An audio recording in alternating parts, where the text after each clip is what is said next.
ఈరోజు మనం ధ్యానించుకోబోయేటువంటి వాక్య ధ్యానం ఎస్తేరు మొర్దెకైలు ఉపవాసం ద్వారా, మరి వాళ్ళ ఉపవాసం చేయటం ద్వారా వాళ్ళ ఉపవాసం నుంచి ఏం పొందుకున్నారో దాని ద్వారా మనం నేర్చుకోదగినటువంటి ఆత్మీయమైనటువంటి పాఠములు ఏమిటి అనేటువంటి విషయాన్ని మనం ఈరోజున ధ్యానించబోతున్నాం. మరి ఎస్తేరు గ్రంథం అందరికీ పరిచయమైందే, ఆల్రెడీ మనం ధ్యానించున్నాం.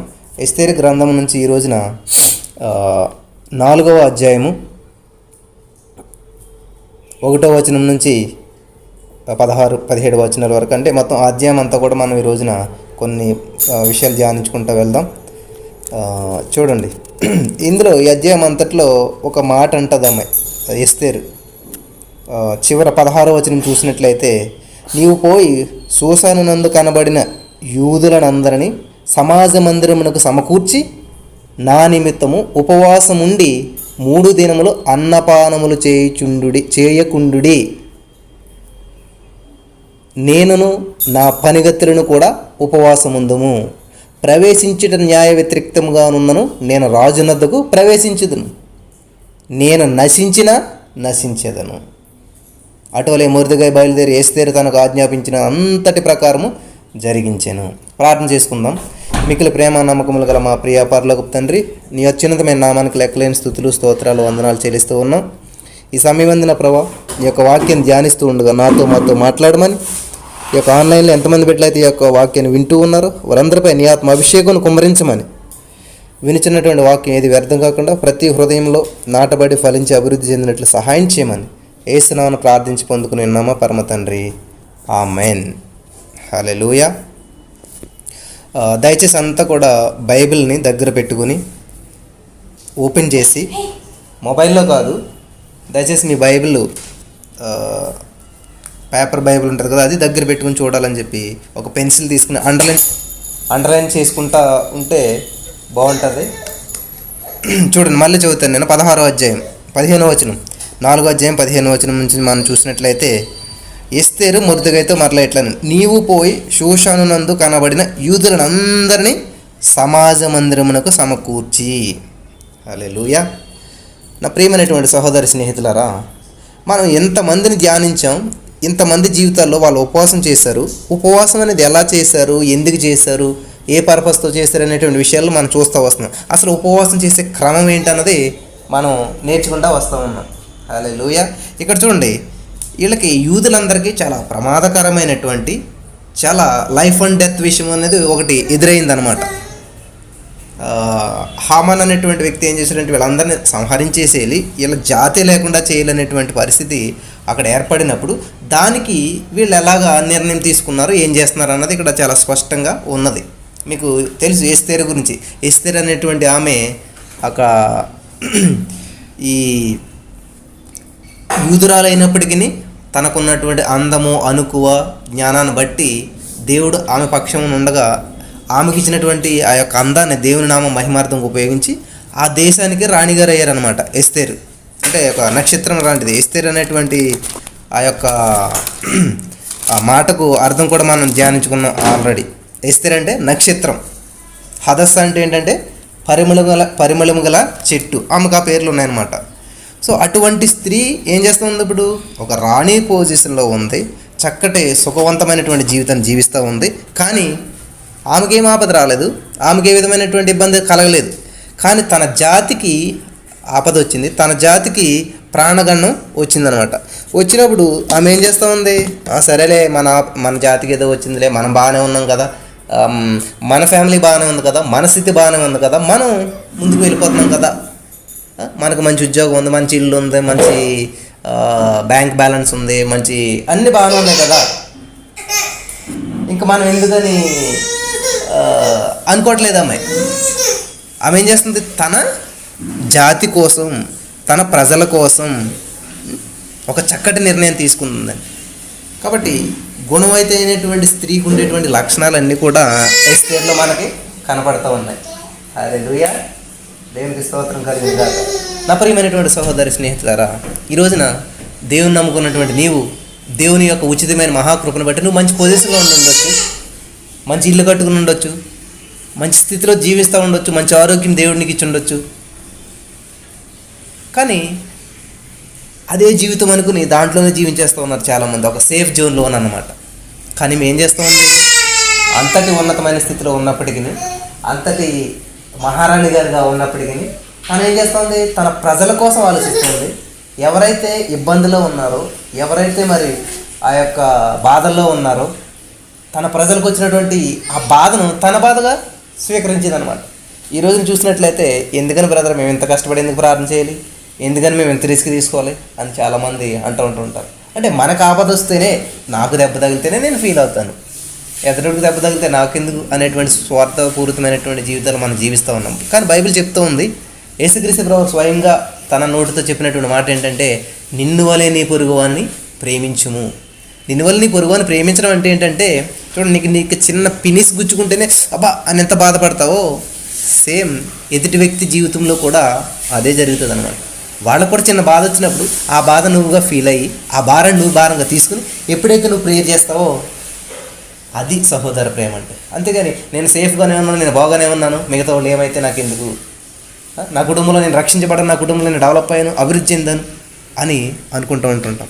కానీ ఇక్కడ ఏం చేస్తుంది ఈమె, తన జాతికి వచ్చినటువంటి ఆ యొక్క ఏదైతే క్లిష్ట పరిస్థితి, కష్ట పరిస్థితి, లైఫ్ అండ్ డెత్ పరిస్థితి వచ్చినప్పుడు ఒక చక్కటి నిర్ణయం తీసుకుందంటండి. ఏమని చెప్తుంది, మొర్దుగా అయితే ఇలా చెప్తుంది అనమాట, నీవు పోయి షూషను నందు కనబడిన యూదులందరినీ సమాజ మందిరమునకు సమకూర్చి.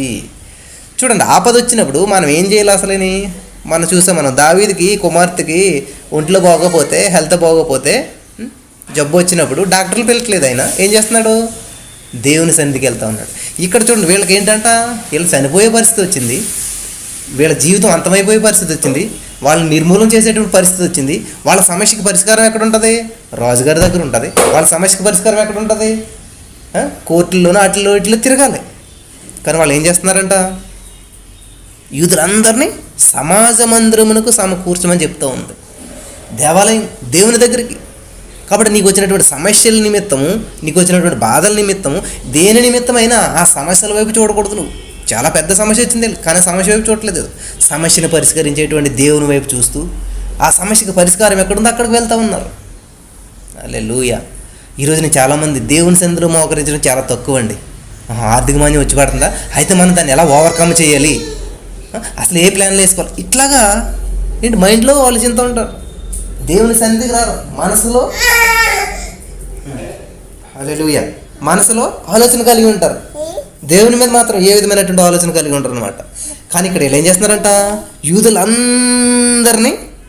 యూదులందరినీ సమాజ మందిరమునకు సమకూర్చి, యూదులందరినీ, అందరినైనా కొందరినైనా,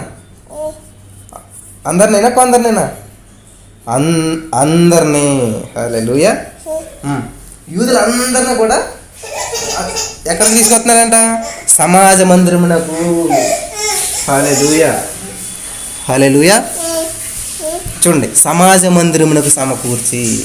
ఈ రోజున మీరు ఆన్లైన్లో ఉండొచ్చు, మీ ఇంట్లో మీరు ఉండొచ్చు, ఎక్కడైనా ఉండొచ్చు, కానీ మీరు ఎక్కడికి వచ్చారంటే మిమ్మల్ని మీరు సమర్పించుకుని దేవుని సన్నిధికి వచ్చారు. చూడండి, యాకోబు కూడా ఒక చోట మోకరించి ప్రార్థన చేస్తున్నాడు, అది దేవుని సన్నిధే. ఎప్పుడైతే నువ్వు హృదయాన్ని కుమ్మరించి దేవునికి నీ సమయాన్ని నిన్ను నీవు సబ్మిట్ చేసుకున్నావో అప్పుడు దేవుని సన్నిధికి వచ్చినట్లు. దేవుని సన్నిధి అంటే ఒక ప్రత్యేకించమైనటువంటిది. నీ హృదయమే దేవుని ఆలయం అన్నమాట. నీ హృదయంలో దేవునికి అవకాశం ఇవ్వడం అనమాట. అప్పుడు దేవుని సన్నిధిలో నువ్వు ఉన్నట్లు.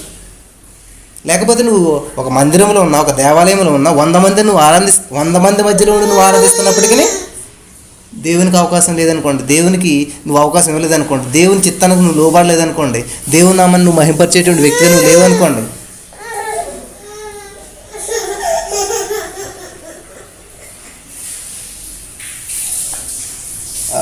ఏమవుతుంది అప్పుడు?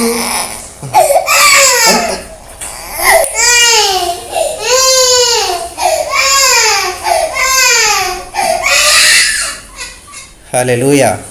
చూడండి, యూదులందరినీ సమాజ మందిరములకు సమకూర్చి నా నిమిత్తం ఉపవాసం ఉండి 3 దినములు అన్నపానములు చేయకుండిడి అంటా ఉన్నారు. ఎవరి నిమిత్తం అంట? ఎందుకని? నేను వెళ్ళకూడనటువంటి ప్రదేశానికి వెళ్తున్నాను, చేయకూడనటువంటి పనిని నేను చేస్తూ ఉన్నాను. కాబట్టి ఏం చేయాలంట, మీరంతా కూడాను ఉపవాసం ఉండండి. హల్లెలూయా. Thank you Jesus. వందనాలు యేసయ్యా.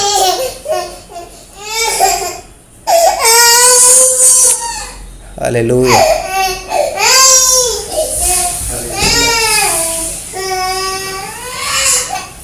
హల్లెలూయా. చూడండి, 3 దినములు అన్నపానములు చేయకుండుడి. కాబట్టి ఇక్కడ సమాజ మందిరమునకు సమకూర్చి, అందరూ ఎక్కడికి రావాలని సమాజ మందిరంలోకి. కాబట్టి ఈరోజున ఆన్లైన్లో ఉన్నటువంటి మీరంతా కూడా దేవుని సన్నిధికి మిమ్మల్ని మీరు సమర్పించుకున్నారు, ఒక ప్రత్యేకతను కలిగి ఉన్నారు. ఉపవాసం అంటే ఏంటంటే ఉపేక్షించుకొనటం, పరీక్షించుకొనటం, దేవుని వాక్యాన్ని వినటం, ముక్తిని చేరుకోవటానికి ఆ మార్గాన్ని దేవునితో ముడివేయబడ్డారు. మీరు దేవుని సన్నిధిలో ప్రత్యేకించుకున్నారు ఈరోజు మీరు. కాబట్టి ఎప్పుడైతే మనం అలాగ ప్రత్యేకించుకుంటామో ఈ యొక్క ఉపవాసానికి అనేది విలువ ఉంటుంది అన్నమాట. చూడండి, యూదులందరినీ సమాజ మందిరమును సమకూర్చి నా నిమిత్తం ఉపవాసం ఉండి 3 దినములు అన్నపానములు చేయకుండి. హల్లెలూయా. దేవుని నామానికి మహిమ కలుగును గాక. 3 దినములు అన్నపానములు చేయకుండి అన్నది. ఈ రోజున చాలామంది ఏం చేస్తారంటే ఇది మాత్రం చేస్తూ ఉంటారు. ఏంటది? అన్నపానాలు అంటే భోజనం మాత్రం మానేస్తారు. కానీ ఇంకా ఇప్పుడు చాలామంది స్టేర్స్ కట్టేయడానికి ట్రై చేస్తూ ఉంటారు, 2nd ఫ్లోర్ 3rd ఫ్లోర్ ఇవన్నీ. కానీ అసలైనటువంటి పునాది మాత్రం మర్చిపోతుంటారు అన్నమాట. ముందేం చేయాలంట, అందరూ కూడా సమాజ మందిరమునకు సమకూర్చబడాలి. సమకూర్పు అనేది నీలో ఉండాలన్నమాట. ఒక సమకూర్పు నీలో లేకుండా, ఒక సిద్ధపాటు అనేది నీలో లేకుండా,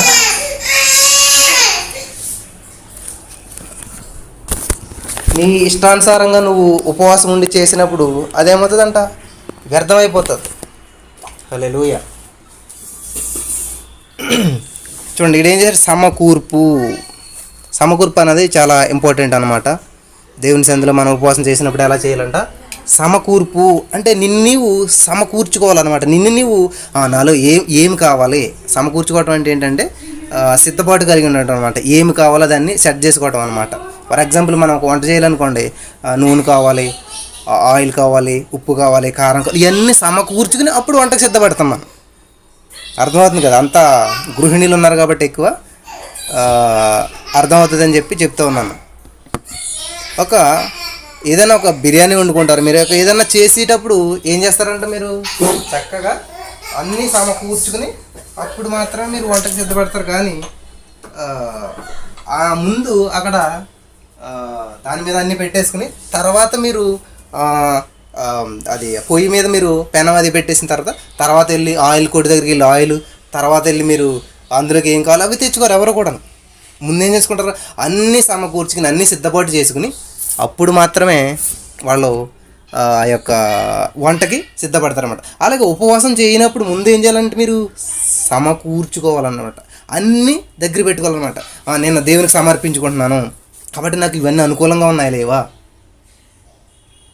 నేను ఈ స్థితిలో నేను సిద్ధంగా ఉన్నానా లేదా, నేను ఎలిజిబిలిటీ ఈ విషయంలో నేను నా మనసు సిద్ధంగా ఉన్నదా లేదా అని చెప్పి నువ్వు ఏం చేయాలంటే సమకూర్చి నా నిమిత్తం ఉపవాసం 3 దినములు అన్నపానములు చేయకుండుడి. హల్లెలూయా. Thank you Jesus. కాబట్టి రోజున ఏం చేస్తారంటే అన్నపానాలు అయితే మానేస్తారు, ఏమి తినకుండా అయితే ఉంటారు, కానీ ఈ సమకూర్పు అనేది ఉండదు అన్నమాట జీవితం. కాబట్టి నిన్ను నీవు సమకూర్చుకోకుండా, నిన్ను నీవు సిద్ధపరచు చేసుకోకుండా దేవుని సన్నిధిలో చేసినటువంటి ఉపవాసాలన్నీ కూడా ఏమవుతాయంట, వ్యర్థమవుతాయంట. సమకూర్పు అంటే మనం రోజు చెప్పుకుంటున్నటువంటి ఉదాహరణ ఏంటంటే, దేవుని సన్నిధిలో మనం ఉన్నప్పుడు ఫర్ ఎగ్జాంపుల్ మనకు ఒక పాల గిన్నెలో పాలు వేసుకుంటున్నప్పుడు అది సరైనటువంటి విధంలో లేనప్పుడు, అది ఆ పాత్ర కళంకంగా ఉన్నప్పుడు నువ్వు వేసినటువంటి ఆ పాలు అనేవి ఏమవుతాయంట, విరిగిపోతాయి. అందుకే దేవుడు చెప్తాడు అన్నమాట, పాత తిత్తికి కొత్త తిత్తి మాసికి వేయకూడదు, ఏమవుతుంది, పిగిలిపోతుంది అని చెప్తూ ఉన్నాడు. ఈరోజున వాక్యం వినిచినటువంటి నా ప్రియమైనటువంటి సహోదరి స్నేహితులారా, కాబట్టి మీరు ఉపవాసం చేస్తూనే ఉన్నారు, కానీ ఇలాగ సమకూర్పు కలిగినటువంటి ఉపవాసం చేస్తూ ఉన్నారా? ఏం సమకూర్చుకోవాలి మేము? మా జీవితంలో ఏమి తక్కువ ఉన్నది, మా జీవితంలో ఏది లేదు, ఏది ఉన్నది, ఏది తీసేసుకోవాలి అని చెప్పి అన్నీ సెట్ చేసుకుని క్లీన్ చేసుకుని రావాలన్నమాట దేవుని సన్నిధికి వచ్చినప్పుడు. హల్లెలూయా. చూడండి, ఇక్కడ 3 దినములు అన్నపానములు చేయకుండా నేను నా పని కత్తులను కూడా ఉపవాసం ఉందుము. ఈరోజు చాలామంది ఏం చేస్తారంటే, మీరు చేయండి ఉపవాసం, మేము మాత్రం బాగానే ఉంటాం అంటారు. మీరు చేయండి ప్రార్థన చాలు, మేము మాత్రం ఎట్లా ఉంటాం అంటుంటారు. చాలామంది చేసేటువంటి కుటుంబాల్లో ఏంటంటే ఇదే ఎక్కువ ఉంటుంది అనమాట. చాలండి, మా ఆవిడ బాగా ప్రార్థన చేస్తుంది, నేను అవసరం లేదు. మా పిల్లలు చేస్తారు, నేను అవసరం లేదు. లేదా నేను చేస్తాను, వాళ్ళు అవసరం లేదు. కాబట్టి ఇది ఒకరిదొకరు. భోజనం కూడా మీరు ఎలాగనుకుంటే బాగుంటుంది అనమాట. నేను భోజనం చేస్తానులేండి, మా ఆయన చేయవసరం లేదు. లేకపోతే మా ఆయన భోజనం చేస్తానండి, నేను చేయవసరం లేదు అని మనం అనుకోం ఆ విషయంలో. మరి ఆ శారీరకమైనటువంటి విషయాల్లో మనం అలా అనుకుంటున్నప్పుడు ఆత్మీయమైనటువంటి విషయాల్లో మనం ఎందుకు అలాగ అనుకోం? ఎందుకనంటే శరీర విషయంలో మనం చాలా బలహీనులం.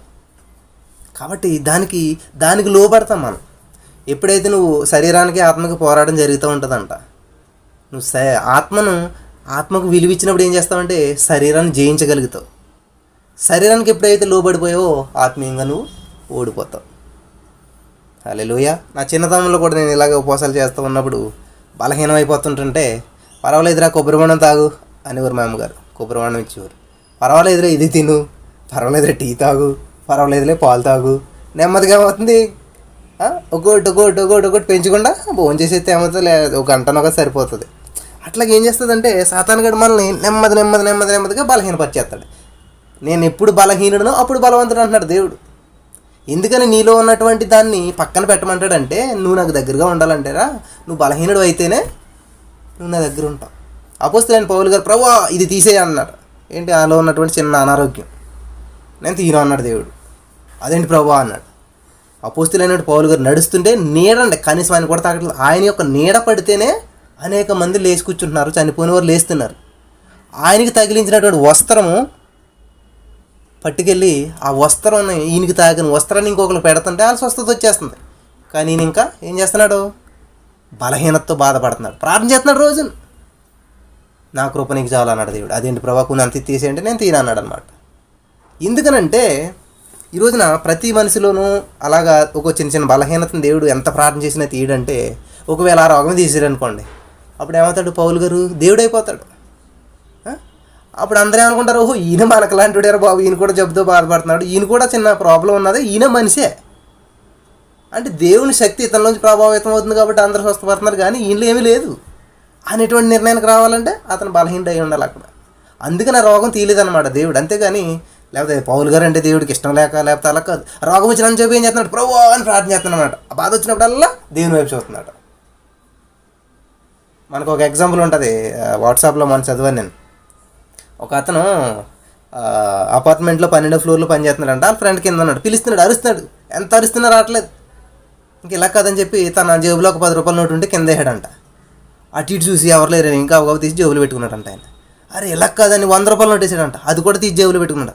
500 రూపాయల నోటు, అది ఎక్కడి నుంచి వస్తుంది ఏం చూస్తలేదని అటు ఇటు చూస్తున్నాడు, జేబులో పెట్టుకుని అతను పని అర్థం చేసుకుంటున్నాడు.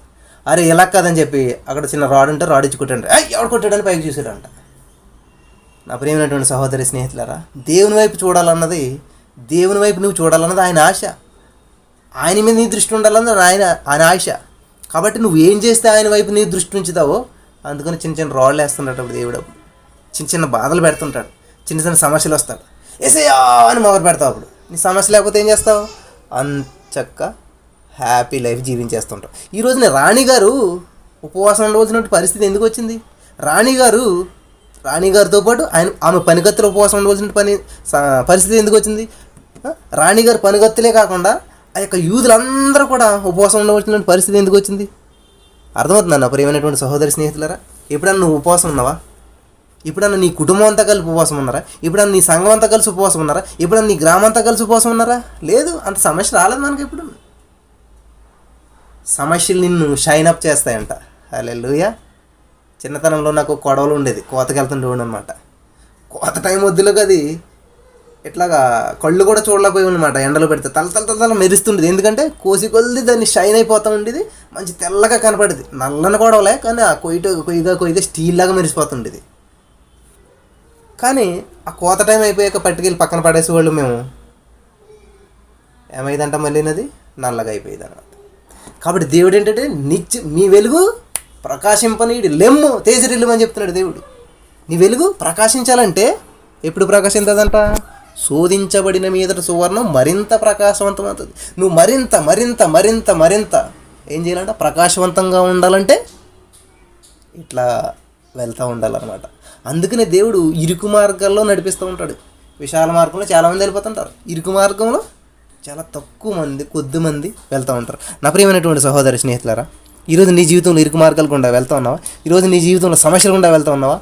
అయితే షైన్ అవుతావు. షైన్ అవటాకే దేవుడు నిన్ను అలా నడిపిస్తూ ఉన్నాడు.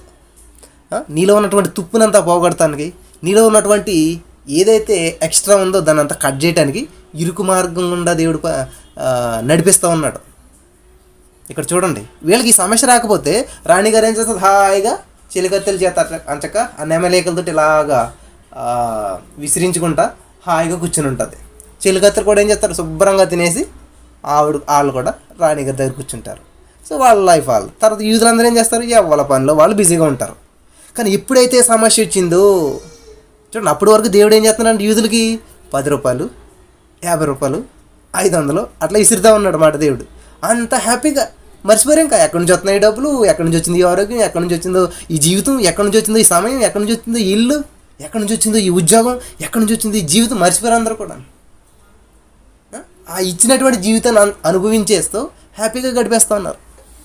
ఈ రోజున మొర్దెకై నుంచి, ఎస్తేర్ నుంచి నువ్వేం నేర్చుకుంటావు అని చెప్పి గ్రంథం రాయించాడంటే దేవుడు. చూడండి వాళ్ళు ఎంత బాగున్నారో. రాణి అయిపోయింది ఆవిడ, ఈయనేమి ఇలాగైపోయాడు, ఆయన మంత్రి అయిపోయాడు, ఇలా అందరూ హ్యాపీగా జీవించేస్తున్నారు. అంతా కూడా ఎవరి పనులు వాళ్ళు బిజీ అయిపోరు. దేవుని యొక్క సన్నిధి లేదు, దేవుని మాట లేదన్నమాట. హల్లెలూయా. అసలు దేవుని ఉద్దేశం ఏంటో తెలుసు నీ పట్ల? ఆయనతో మాట్లాడాలి, ఆయన పక్కన కూర్చోవాలి, వచ్చి నువ్వు ఆయన ఒళ్ళో కూర్చోవాలి, ఆయనతో టైం స్పెండ్ చేయాలి, ఆయన గనపరచాలి. అది అంతేగాని దేవుడు నీకు ఇచ్చిన ఉద్యోగం ఇచ్చాడంటే ఆ ఉద్యోగంలో బిజీ అయిపోయి దేవుడిని మర్చిపోతావని కాదు. ఆ ఉద్యోగం ద్వారా దేవుడిని ఎలా మహింపరుస్తావు, ఆ ఉద్యోగానికి వెళ్ళినటువంటి ప్రదేశంలో అక్కడ ఉన్నటువంటి ప్రజలు నువ్వు ఎలా ప్రభావితం చేస్తావు అనేటువంటి ఉద్దేశంతో దేవుడు నీకు ఆ ఉద్యోగం ఇచ్చాడు, ఆ ఇంట్లో స్థానం కల్పించాడు. నువ్వు కొంతమంది నీ దగ్గరికి పంపిస్తారు. ఎందుకంటే నువ్వు వాళ్ళని ఎలా ఇన్ఫ్లుయెన్స్ చేయగలుగుతావు. దేవుడు నీ జీవితంలో ఒక సాక్ష్యం పెట్టాడు, ఆ సాక్ష్యం ద్వారా వాళ్ళని ఎలాగ ప్రభావితం చేస్తావు. ఎస్తేరుని అక్కడికి ఎందుకు పంపాడండి దేవుడు? రాజ్యానికి, తన ప్రజలందరినీ కూడా కాపాడటానికి. హల్లెలూయా. కాబట్టి ఈ రోజున నువ్వు దేవుడిచ్చినటువంటి ఆశీర్వాదాలతో బిజీ లైఫ్లో జీవించేస్తా ఉన్నావా? కనీసం దేవునికి సమర్పించుకోవడానికి, దేవుని సన్నిధికి రావడానికి అసలు చిన్న అవకాశం అన్నా ఇస్తున్నావా? నువ్వు వీళ్ళు అదే చేస్తున్నావా? కానీ సమయం వచ్చింది. ఏం సమయం వచ్చిందంటండి? యోహాను 3:16-18 అక్కడ చూసినట్లయితే దేవుడు తన అద్వితీయ కుమారునిగా పంపిన వాని యందు విశ్వాసం ఉంచి ప్రతి వాడును గుర్తు రావాలి. మీకు అందరికి మైండ్లో వచ్చేసేయాలన్నమాట. అంటే మీరు తడుముకుంటున్నారంటే మీ హృదయంలో ఏం లేదన్నమాట, వాక్యం లేదు. వాక్యం లేని వాళ్ళు ఏం చేస్తారు? దావీదు అంటే ఇక్కడ, దేవా నీ ఎదుట నేను పాపం చేయకున్నట్టు నా హృదయంలో వాక్యాన్ని నింపుకున్నాను. వాక్యాన్ని హృదయంలో నింపుకోలేదనుకోండి, వేరేది వచ్చి వేరేదంతా నింపేసుకుంటాం అనమాట. హల్లెలూయా. కాబట్టి ఆ 3:18 ఉంది, తన అద్వితీయ కుమారుని యందు విశ్వాసం ఉంచి ప్రతివాడు నశింపక నిత్య జీవం పొందినట్లు ఆయన పంపాడంట. అంటే విశ్వాసం ఉంచావు, ఆయన మీద నమ్మావంటే నువ్వేం చేస్తావు? రక్షించబడతావు. నమ్మలేదంటే నాశనం అవుతావు. స్ట్రైట్ ఫార్వర్డ్గా చెప్పాలంటే నశింపక నిత్య జీవం పొందినట్లు. ఒరే నశించిపోతారు బాబు నువ్వు నమ్మపోతున్నాను మాట, దాని అర్థం. అంటే ఎప్పుడైతే దేవుని మీద విశ్వాసం ఉంచావో నువ్వు రక్షించబడతావు. కాబట్టి నీ విశ్వాసం నీకున్న ఉద్యోగం మీద, నీకున్న శాలరీ మీద, నీకున్న పరిస్థితుల మీద, నీకున్నటువంటి శరీర తత్వం మీద, నీకు వీటి మీద నీ విశ్వాసం ఉన్నదనుకోండి, అవేం చేయలేవు. ఎందుకంటే మనం పరిపూర్ణులు కాదు కాబట్టి. ప్రభువా నాకున్న టాలెంట్ నేనేం సాధించలేను, నాకున్న బలంతో నేనేం చేయలేను, అంతా నీవే. నేను సబ్మిట్ అవుతున్నాను దేవా, నేను నీ అండర్లో ఉంటున్నాను దేవా అని నువ్వు ఎప్పుడైతే దేవునికి సమర్పించుకుంటావో చాలా అద్భుతంగా దేవుడు నేను వాడుకుంటాడు. పేతురండి ఏమున్నది ఆయన దగ్గర? ఏమీ లేదు, సబ్మిట్ అయ్యాడు, సమకూర్చుకున్నాడు. నాదంతా కూడా ఇదిగో నా జీవితం నా సమయం అంతా ఇదిగో మొత్తం ఇలాగ సమకూర్చి మూటగట్టి ఇక్కడ పెడుతున్నాను ప్రభు, ఏం చేస్తావో చేసుకోవాలి. కాబట్టి దేవుని నమ్ముకుని దేవుని మీద ఆధారపడి వచ్చిన వాళ్ళు ఎవరు కూడా సిగ్గుపడినట్టు చరిత్రలు ఎక్కడా లేదని ఇంతవరకు. నేను దేవుని నమ్ముకున్నాను, దేవుని సన్నిధిలోకి వచ్చాను, నా సమయం దేవునికి ఇచ్చాను, నేను ఇలా లాస్ అయిపోయినని ఎక్కడ ఒక సాక్ష్యం లేదు నేను ఎక్కడనే. కాబట్టి వాళ్ళు ఏం చేశారంట? సమకూర్చుకొని దేవుని సన్నిధికి వచ్చి ఉపవాసం ఉండి 3 దినాలు అన్నపానములు చేయకుండా నేను నా పనికత్తులు కూడా ఉపవాసం ఉందుము. హల్లెలూయా. నేనను యెహోషువ అంటాడు మాట, నేనను నా ఇంటి వారు యెహోవానే సేవించేదము అంటున్నాడు. ఈవిడేమంటుంది, నేను నా పనికత్తులు కూడా ఉపవాసం ఉందము. కాబట్టి నువ్వు మాత్రమే కాదు, నీ పక్కనున్న వాళ్ళని కూడా నడిపించాలి. నువ్వు మాత్రమే కాదు బలపడటం, నీ పక్కనున్న వాళ్ళని కూడా బలపరచాలి. అదండి జీవితం అంటే, ఇన్ఫ్లుయెన్స్ చూపించాలి. చాలండి నా భక్తిని అదే, నా కుటుంబం ఎలా పోతే ఎందుకు, నా పిల్లలు ఎలా పోతే ఎందుకు, మా అత్తగారు మామగారు ఎలా పోతే ఎందుకు, నా గ్రామం ఎలా పోతే ఎందుకు, నేను మాత్రం హల్లెలూయా స్తుతి మహిమ అంటే ఇంట్లో కూర్చొని మాత్రం పాడుకుంటూ ఉంటాను. మిగతా వాళ్ళు ఎలా పోతే నాకు ఇది ఈ జీవితాలు జీవిస్తూ ఉన్నారు ఈ రోజున. కానీ రాణిగారు ఏం చేస్తున్నారు? రాణిగారు ఈరోజు చాలామంది రాణిలు ఉంటారు కుటుంబాల్లో. రాణిగారు లాగా కూర్చుని ఇంకా అసలు ఏం పని చేయరనమాట, ఆజ్ఞేస్తుంటారు. నాకు ఇది కావాలి, నేను బట్టలు ఉతకలేను, నాకు వాషింగ్ మిషన్ కావాలి, నేను వంట వండలేను, నాకు ఇది కావాలి. ఈ రాణిలు ఉన్నారు చాలామంది అనమాట. కానీ ఇక్కడ ఉన్న రాణి వేరండి. నిజమైనటువంటి రాణి, ఒక రాజ్యానికి రాణి ఏం చేస్తుందంట? ఉపవాసం ఉంటుంది. కానీ మన రాణిలు ఏం చేస్తారంటే, నాకు ఈ కూర ఉండాలి లేకపోతే నేను భోజనం చేయను, నాకు ఇది ఉండాలి లేకపోతే నేను కట్టుకోను, నాకు ఈ స్టైల్ ఉండాలి, ఈ డిజైన్ ఉండాలి లేకపోతే నాకు నచ్చదు. ఇదండి కోరుకునేటువంటిది. కాబట్టి దేవుడు నీ హృదయాన్ని చూస్తున్నాడు. ఏది నువ్వు ఆశిస్తున్నావు, ఏ విషయంలో నువ్వు గ్రేట్ అని ఫీల్ అవుతూ ఉన్నావు అని చెప్పి దేవుడు అడుగుతూ ఉన్నాడు. నా ప్రియమైనటువంటి సహోదరి స్నేహితులారా, దేవుని వాక్యం నువ్వు చదువుతున్నప్పుడు ఎస్తేర్ రాణి గొప్పదంటాం కాదు, ఎస్తేర్ రాణిలోంచి నువ్వేం నేర్చుకుంటావు, నువ్వు ఎలా జీవిస్తున్నావు, నువ్వెంత గొప్పగా జీవిస్తున్నావు, నీ పక్క వాళ్ళు నువ్వెంత ఎఫెక్ట్ చేస్తున్నావు అన్నది నేర్చుకుంటావు అని చెప్పి ఇక్కడ రాసి పెట్టాడు. అబ్రహాం విశ్వాసులకు తండ్రి, నువ్వు కూడా ఆయన కుమారుడు. ఆయన తండ్రి అంత ప్రభావితం చేస్తే కుమారుడు నువ్వెంత ప్రభావితం చేస్తున్నావు. కాబట్టి ఈ రోజున దేవుడు ఒక బైబిల్ గ్రంథాన్ని ఎదురుపెట్టి, పరిశుద్ధ గ్రంథాన్ని ఎదురుపెట్టి, ఆ పరిశుద్ధుల చేతి ఇదంతా రాయించి పెట్టి వాళ్ళ జీవితాన్ని ఎదురుకుండా పెట్టాడంటే ఎందుకని? యేసుక్రీస్తు ప్రభువు ఈ లోకానికి వచ్చి ఏముంచి వెళ్ళాడంట? ఆయన మాదిరించి వెళ్ళాడు ఆయన. అంతేగాని ఆయన కుర్చీలో కూర్చుని రే మీరు ఎవరు అబద్ధాలు ఆడకూడదు, మీరు తప్పు చేయకూడదు అని చెప్పి ఒక లెక్చర్ ఇచ్చేయలేదు. ఆయన ఏంటో చూపించాడు, చేశాడు. కాబట్టి నేను ఎలా చేశాను కాబట్టి మీరు కూడా అలా చేయండి. ఆయన ఏం చేయింది ఏం చెప్పలేదన్నమాట. నేను పరిశుద్ధుని కనుక మీరు కూడా పరిశుద్ధంగా ఉండండి, నేను నా ఇష్టం వచ్చినట్టు నేను వేషాలు వేస్తాను కానీ మీరు మాత్రం పరిశుద్ధంగా ఉండాలి అనలేదు ఆయన. ఈరోజు నేను చాలామంది ఏం చేస్తారంటే, నేను ఎలాగపోతే పోతాను, నువ్వు మాత్రం బాగుండు, తల్లి చేయలేమెత్తే పిల్ల గొట్టు మీద మైదంట. కాబట్టి మీరు రోల్ మోడల్గా ఉండాలి, మీరు కరెక్ట్గా ఉండాలి దేవుని విషయాలు. అంతేగాని లేకుండా అప్పుడు మనకు చాలాసార్లు చెప్పాను, గాంధీ గారు బెల్లం తిని అలవాటు ఉందంట. వాళ్ళ ఒక తల్లి తీసుకొచ్చి గాంధీ గారు అంత రోడ్డు చెప్పేస్తే నా కొడుకు మానేస్తాడని చెప్పి, అంటే కొంచెం బెల్లం తిన్న పని మానిపించండి మా పిల్లలు అంటే, అమ్మ అసలు నాకు కూడా ఇదే ప్రాబ్లం ఉంది, నాలో లోపం పెట్టుకుని నేను ఎలా చెప్తాను అని ఏం చేశాడు ఆయన. అందుకనే మహాత్ముడు అయ్యాడు. చాలామంది ఏం చేస్తారంటే వీళ్ళ తప్పులు వీళ్ళే ఉంటాయి, వీళ్ళు చేసి ఉంటారు, పైకి మాత్రం పతివ్రతలా కౌలు చెప్తుంటారు చాలామంది, వీళ్ళ అన్ని లోపల మాత్రం ఉంటాయన్నమాట. ఆయన ఏం చేశాడు, లేదు ముందు నన్ను నేను సరి చేసుకోవాలి, సరే అమ్మ చేద్దామని చెప్పి ఏం చేశాడు, ఈయనలో లోపాన్ని సరి చేసుకుని 10 రోజులు పోయాక నేను పర్ఫెక్ట్ అని ఆయన దాని మీద ఓవర్కమ్ చేసి దాని మీద విజయం సాధించాక అప్పుడు దాన్ని ఎదుటోళ్ళకి చెప్పాడు. ఈరోజు ఏమంటారు, ప్రతిరోజు బైబిల్ చదవనంటారు, ఈయన మాత్రం ఎప్పుడు బైబిల్ చదవరు. ప్రతిరోజు ప్రార్థన చేయండి, ఈయన మాత్రం చెప్పేవాడు మాత్రం చేయరు. ఇది ఒక ఎంటర్టైన్మెంట్ స్పీచ్, లేకపోతే ఇది మోటివేషనల్ స్పీచ్, లేకపోతే అట్లా అనుకుంటారు చాలామంది వాక్యాన్ని, లేకపోతే 4 పుస్తకాలు తిరిగేసో, లేకపోతే 4 రెఫరెన్స్లు ఎట్టుకెళ్ళిపోయో స్టేజ్ మీద నిలబడి చెప్పేసేయటం అనుకుంటుంటారు. నిజంగా 99% ఈరోజు అలాగే చెప్తున్నా. నిజంగా నువ్వు చెప్తున్నట్టు వాక్యం నీ జీవితం నుండి పనిచేసింది, నేను ఇది టెస్ట్ చేశానండి బాగుంటుంది, ఇది టేస్ట్ చేశాను ఇది బాగుంటుంది అని చెప్పిన దానికి అసలు నీకు దాని గురించి తెలియకుండా నువ్వు చెప్పినప్పుడు ఏంటి మృత ప్రసంగం అనమాట. అది జీవం లేదు అందులో. చచ్చిపోయినటువంటి డెడ్ బాడీని అట్టుకొచ్చి దాని గురించి నువ్వు ఎక్స్ప్లెయిన్ చేస్తావు అనమాట, ఇది ఎట్లా కదా అట్లాగని చెప్పి. నా ప్రియమైనటువంటి సహోదరి స్నేహితులు, ఎంతవరకు ఎటువంటి జీవితాన్ని జీవించారు? మరి ఈ యొక్క ఎస్తేరు వాళ్ళ నుంచి మనం ఏం నేర్చుకుంటాం? తన పనికత్తులు కూడా, ఎవరున్నారు నీ కూడా? ఎవరైనా ఉన్నారా? లేదు బ్రదర్, ఎవరుంటారు, మా ఆయన మాటండో, మా పిల్లలు అసలు ఏమనరు, ఇంక మా చుట్టుపక్కల వాళ్ళు అంటారా నేను అంటే అసలు వాళ్ళు పాడదు, అసలు వాళ్ళు ఇది కరెక్ట్ కాదు, అసలేను వాళ్ళు ఎవరు నాకు నచ్చరు అసలు వాళ్ళు అంటేని. ఇదండి మాట్లాడే విధానం. వాళ్ళ నీకు నచ్చటం కాదు, నువ్వు వాళ్ళకి నచ్చేలాగా ఉండాలి. ఏం చేస్తే వాళ్ళు నచ్చుతావో వాళ్ళకి నీలో నచ్చంది ఏంటో దాన్ని కట్ చేసుకుని ఉండాలి. కానీ అంటే వాళ్ళు మందు తాగితే ఇష్టపడతారని మందు తాగమని చెప్పట్లేదండి నేను. వాళ్ళు ఏంటి, నేను ద్వేషిస్తున్నా కొద్ది నువ్వు ప్రేమించాలన్నమాట. ఇటువంటి లక్షణాలు ఎవరు కలిగి ఉన్నారు? యేసయ్య కలిగి ఉన్నాడు. మరి నువ్వెవరిని కలిగి ఉన్నావు? యేసయ్య నువ్వు కలిగి ఉన్నావు. హల్లెలూయా. యేసయ్య ఇటువంటి లక్షణాలను కలిగి ఉన్నాడు. కాబట్టి యేసయ్య నువ్వు కలిగి ఉన్నప్పుడు ఆటోమేటిక్గా నువ్వు కూడా ఏం చేస్తావు? యేసయ్య వలే ప్రవర్తిస్తావు, యేసయ్య లాగానే జీవిస్తావు.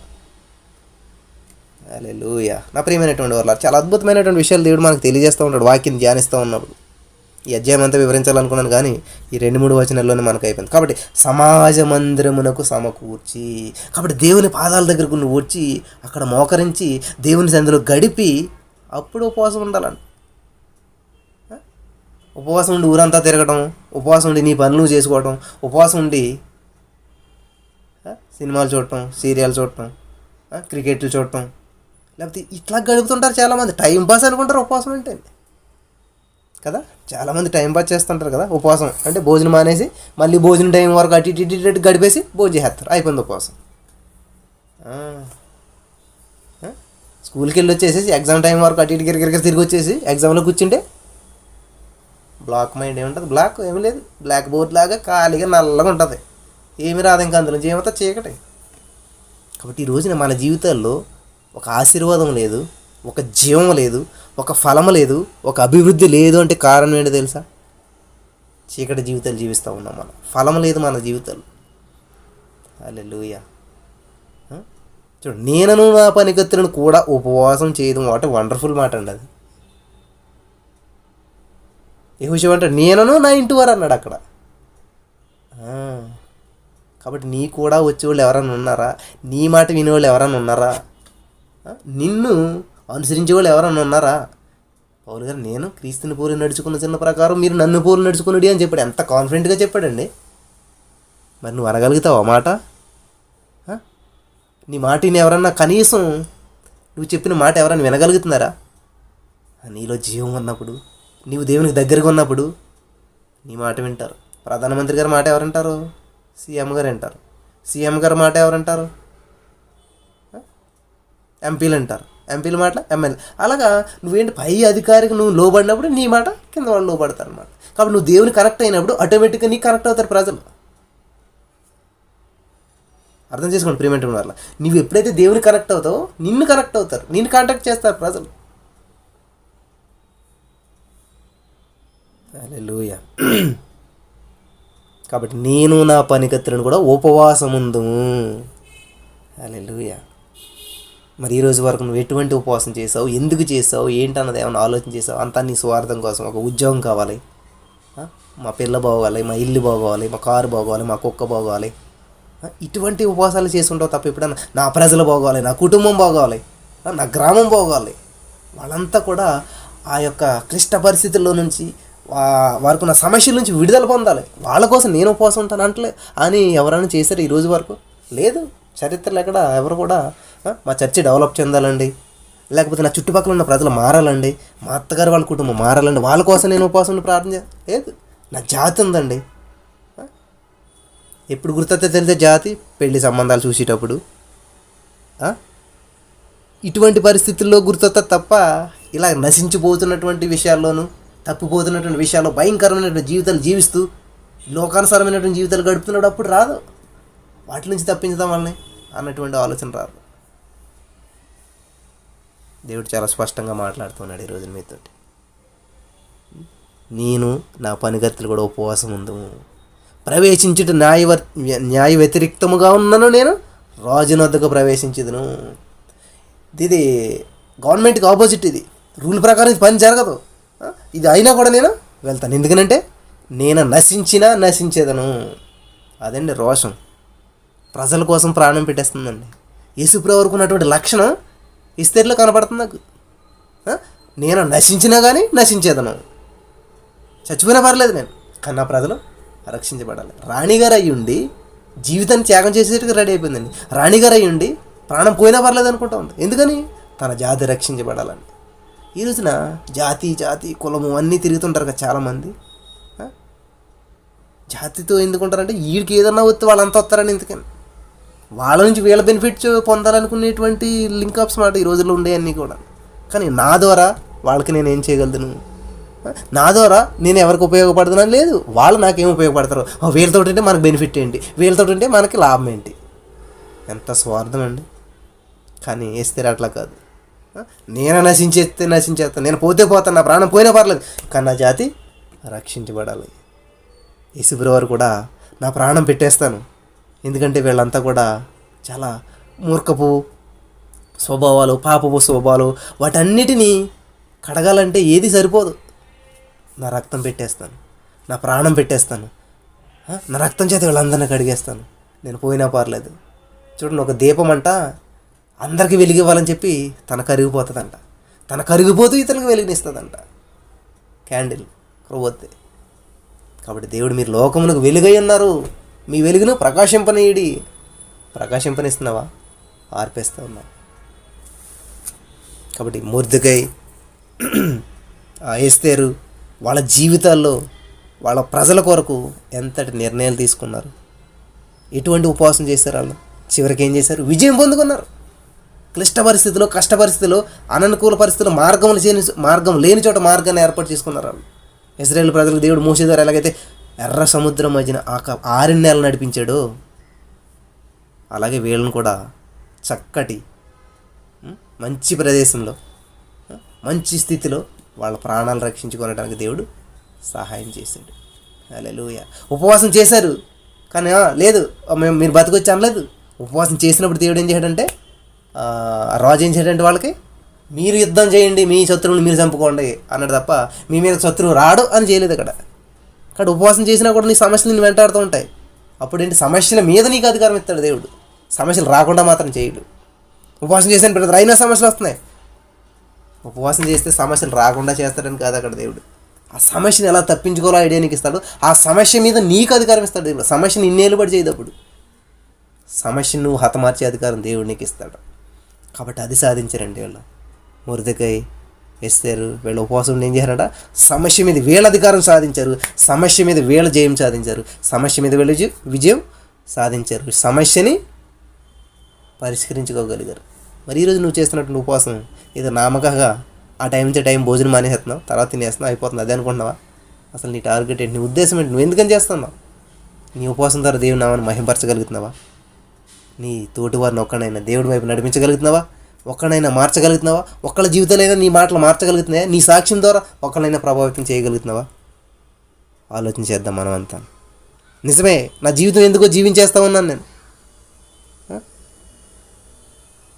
అని చెప్పి నువ్వు అనుకున్నట్లయితే, దేవుని దగ్గర తీర్మానం చేసుకున్నట్లయితే, ఎస్తేరు, మొర్దెకైలు తమ జాతి కోసం చేసినటువంటి త్యాగం నీకు గుర్తు రావాలి, తీసుకున్నటువంటి రిస్క్ నీకు గుర్తు రావాలి. మరి అటువంటి రిస్క్ నువ్వు తీసుకుంటావా ఈ రోజున? అటువంటి మరి ప్రణాళికబద్ధమైనటువంటి ఉపవాసం, అంత రిస్క్, ప్రాణాన్నే రిస్క్లో పెట్టేటువంటి స్థితికి నువ్వు రాగలుగుతావా? నీ జాతి కోసం, నీ ప్రజల కోసం, నీ కుటుంబం కోసం, నీ సంఘం కోసం, నీ సమాజం కోసం. అలాగైతే మోకరించి ప్రార్థన చేసుకుందాం. యేసయ్యా, నిజమే, ఇంతవరకు నా జీవితం నేను సేఫ్ జోన్లో ఉన్నాను, హ్యాపీగా ఉన్నాను, నా జీవితం నాది అనుకున్నాను, ఐఎమ్ రాజా, నాకేంటి అనుకున్నాను. కానీ నిజమే, నా చుట్టుపక్కల వాళ్ళని ప్రభావితం చేయలేకపోయినా. 40 సంవత్సరాలు అయింది యేసయ్యా నేను నమ్ముకునే, నేను రక్షించబడి ఇన్ని సంవత్సరాలు అయిందే, కనీసం నా ద్వారా ఒక్కడిని దేవుని దగ్గర నడిపించలేకపోయినా.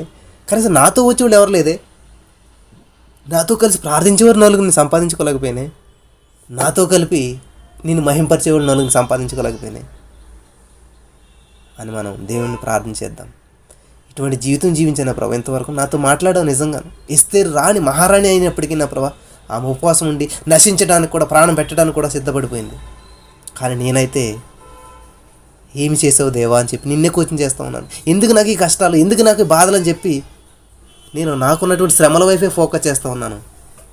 కానీ నా ప్రభా, ఎస్తేరు అయితే సుఖవంతమైన, విలాసవంతమైనటువంటి జీవితాన్ని విడిచిపెట్టి శ్రమలను ఎన్నుకుంటూ ఉంది, శ్రమల మార్గాన్ని ఎన్నుకుంటూ ఉంది తన ప్రజల కోసం. ఈరోజు ఎవరేమైపోయినా మాకు అనవసరం, కానీ మేము మాత్రం సుఖంగా ఉండాలి, ఎవరు ఏమైపోయినా పర్లేదు కానీ మేము మాత్రం హ్యాపీగా ఉండాలని అనుకునేటువంటి సమాజంలో మేము జీవిస్తూ ఉన్నాం. మరి అటువంటి ఆలోచనలు మాకు తీసివేసి ఎస్తేరు వల్ల మేము ప్రత్యేకించబడి మా చుట్టుపక్కల వారి కోసం ఆలోచిస్తూ అనేక మందిని దేవుని వైపు నడిపించేటువంటి ఆలోచన మాకు దయచేయమని కృప చూపించమని ఈ వాక్యం ద్వారా అనేక మంది బలపడ్డారని మేము నమ్ముచున్నాం దేవా. ఎవరి హృదయాలు అయితే కదిలించబడినాయి, ఎవరైతే ఈరోజు నిర్ణయం తీసుకున్నారో అందరిని స్థిరపరిచి బలపరచమని నీ నా మహిమార్థం నడిపించి ఘనత మహిమ ప్రభావాలు మీరు తెచ్చుకోనమని యేసు నామమున ప్రార్థించి పొందుకుని నమ్మ పరమ తండ్రి. ఆమేన్.